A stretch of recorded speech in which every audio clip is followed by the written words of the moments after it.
तर आपल्याला पण असते, आपण जेव्हा प्रार्थनेला बसतो तेव्हा आपल्याकडे खूप साऱ्या गोष्टी असतात ना बोलायला.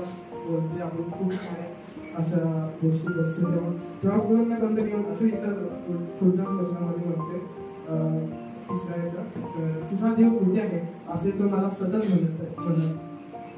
तर आपल्या मनात एकदमच विचार येते की देव कुठे आहे तुझ्या जीवनामध्ये. मला तर कधी सारखं ते वाटत असतं. तर असंच सेम टू सेम होते, रडायला येते, पण कोण ना कोणत्या मनात काय ना काहीतरी विचार असतातच. तर असं एक वचन आहे, गीतरत्नाचं पुस्तक 1 आणि 4 मध्ये, माझ्या चित्ताचे आकर्षण कर म्हणजे आम्ही तुझ्या मागून धावत गेलो. परमेश्वराचं जोपर्यंत आपल्याला आकर्षण करत नाही तोपर्यंत आपण त्याच्या मागे येत नाहीये.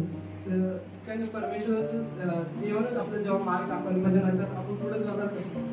तर पुढचं अजून एक वचन आहे, स्तोत्रसंहिता 80:18 मध्ये, म्हणजे आम्ही तुझ्या पासून मागे फिरणार नाही, आमच्या जीवात जीव आण म्हणजे आम्ही तुझ्या नावाचा धावा करू.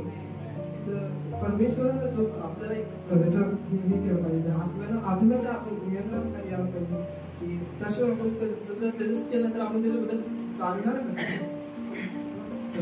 त्याच्यामध्ये आपल्या सगळ्या वचनांमध्ये परमेश्वरासाठी आपली एक भूक आणि तहान असं गरजेचं आहे. पुढे अजून एक वचन आहे जे आपलं परमेश्वर या सगळ्या प्रोसेसमध्ये आपलं जे जसं अगोदर हे होतं निवास मंडपाचं होतं, अंगणात पवित्र स्थान आणि परमपवित्र स्थान. अंगणात म्हणजे काय करायचं, आपण अर्पण करायचं ना, रक्त सांगायचं, त्याच्यानंतर आपले पापाची क्षमा व्हायची आणि मग ते आत जायचे होते. तसंच केलं तर आत मरून जाणार आपण पवित्र स्थानात गेलं. तर पवित्र मोशेला परमेश्वर बोलते की मोशे परमेश्वराशी बोलण्यास दर्शन मंडपात गेला तेव्हा साक्षरपटाच्या कोशावर असलेल्या दयासनावरून म्हणजे दोन्ही करूबामधून झालेली वाणी त्याने ऐकली. या प्रकारे तो त्याच्याशी बोलला.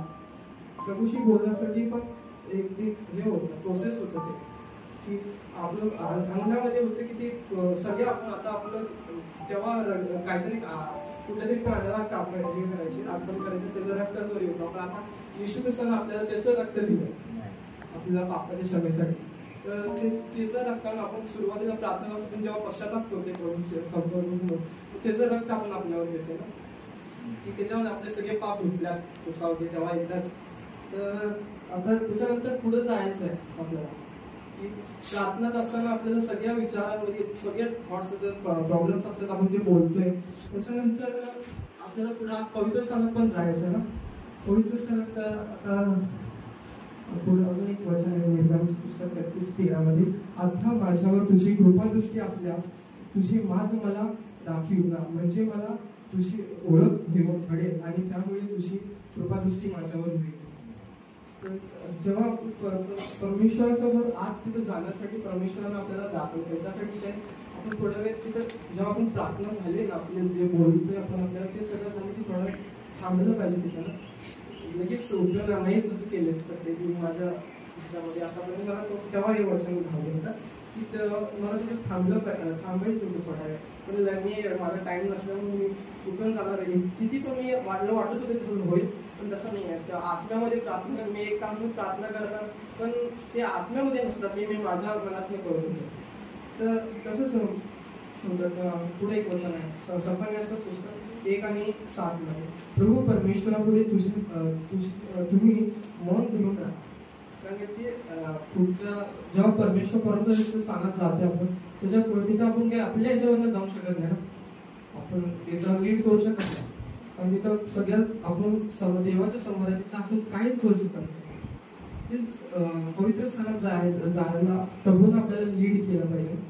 तेव्हा पवित्र स्थानात जाताना आपलं देवाच्या समोर आपलं सगळं जे कंट्रोल आहे ना पवित्र स्थानामध्ये ते देवाला दिलं पाहिजे. एक राऊंड आहे, पहिल्या राऊंड मध्ये आपण काय करतो, आपलं जे बोलून झालं की आपण लगेच उठून जाते कधी कधी, पण ते एक आज प्रार्थना केली उद्या प्रार्थना करायची राहून जाते. काय करणार आपण ते जे आपण आपलीच प्रार्थना करतो, पण आत्म्यामध्ये जे प्रार्थना करतो ते आपण करत नाही.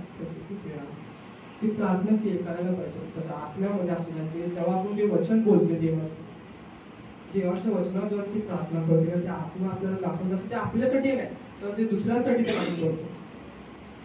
ते कशा प्रार्थना आपण करतो तेव्हा ते कुठं होते जेव्हा आपण त्या अंगणातून पुढे जातोय ना पवित्र स्थान तेव्हा तिथं आपण देवाचा शोध घेतो ना कुठं आहे देव आपला तिथून पुढे जायचं असेल तेव्हा आपण सगळं आपलं जे हे असते कंट्रोल आपलं जे काय आपल्या मनात असते विचार ते सगळे सोडून निघून जातात. सैतान येऊन म्हणत असते की कुठायचं ते पण नाही त्यामुळे तिथं पवित्र स्थानामध्ये त्या बाकीच्या गोष्टी यायला हेच नाही परमिशन नाही आहे तिथं फक्त एकटा व्यक्ती जाऊ शकते जो ज्याला देवाने हे केलंय.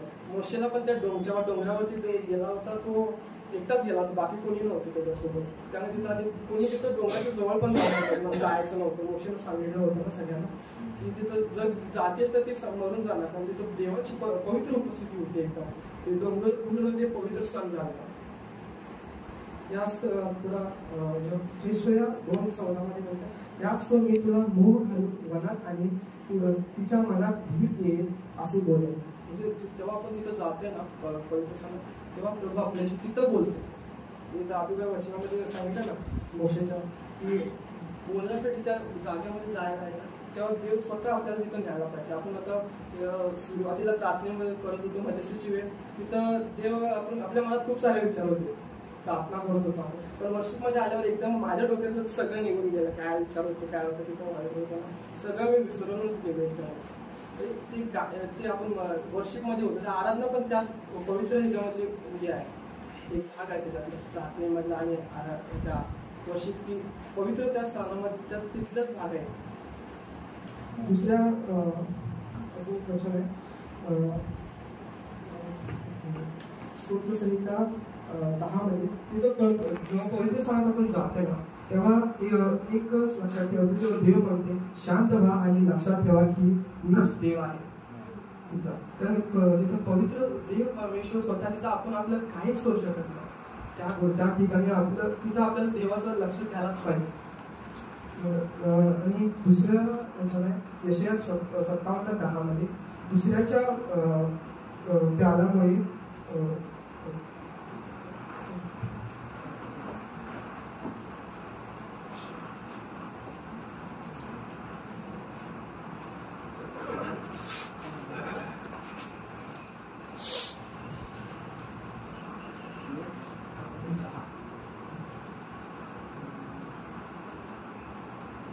दुसऱ्याच्या प्याल्यामुळे तू थकली नाही 7:14 मध्ये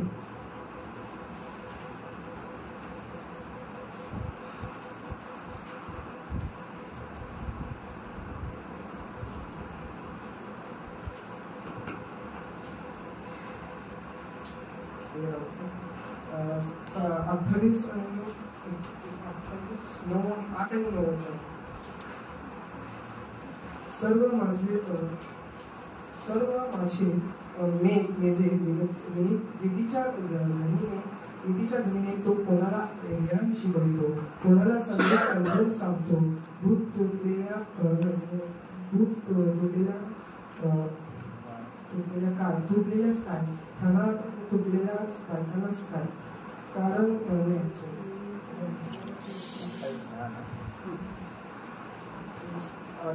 8 आणि 9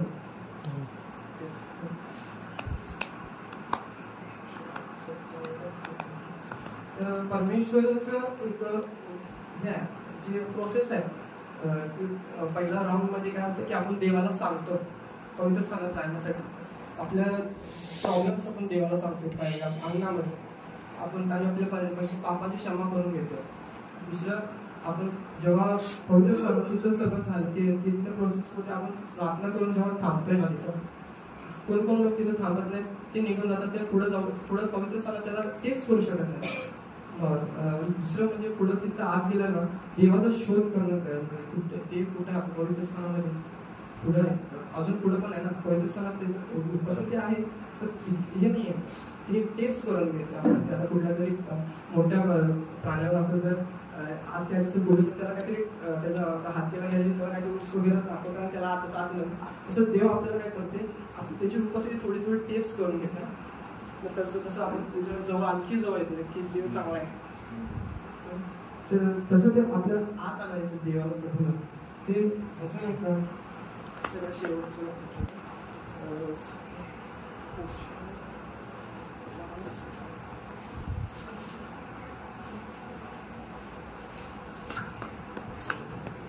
तिच्या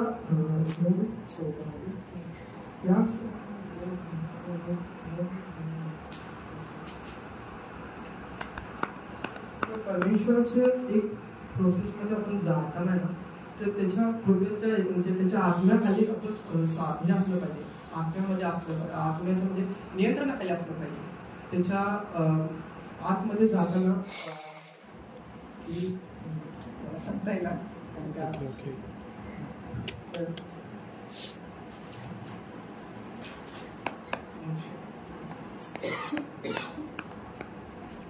टाइम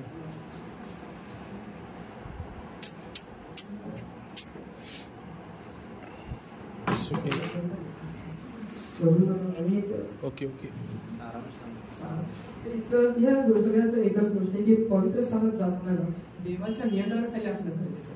देवाच्या आत्म्यामध्ये तिथं देवाची भीती असल्या, देवाची उपस्थिती असते, त्याच्यामध्ये जाताना त्याच्यामध्ये त्याच्या प्रोसेसमध्ये जायचं. तिथं कुठलं शॉर्टकट नाही आहे, एवढंच आहे.